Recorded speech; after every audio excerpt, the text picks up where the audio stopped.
between this and this. Can you touch it? Get this. Watch what I'm gonna do. Watch the numbers. This is how many volts I got in there. 9, 8. Oh no! What is it doing? 11, 12, 13 millivolts.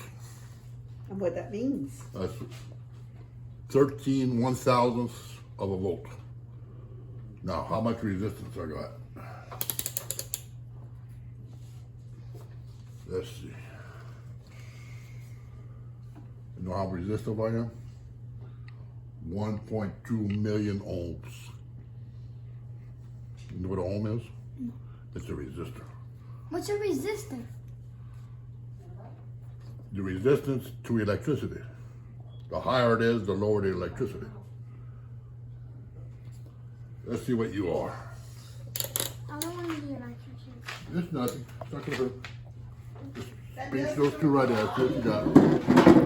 Oh. Just push them hard. Squeeze it hard. There you got it. 10, 9, 12, 14, 18, 19, 22. Oh my goodness. Get a lot of light bulb. 48, 55. No wonder he runs like an animal. Yeah! You got a lot of energy. 55 thousandths of a volt. Wow. Uh-oh, Sarah's kind of weak. The battery. Ah, there she goes. 20. I see 12. Well, it was 20. Squeeze hard. Squeeze them fingers, bruh. So we're measuring how 20. much. There she goes. I got 22. 50 something. We don't work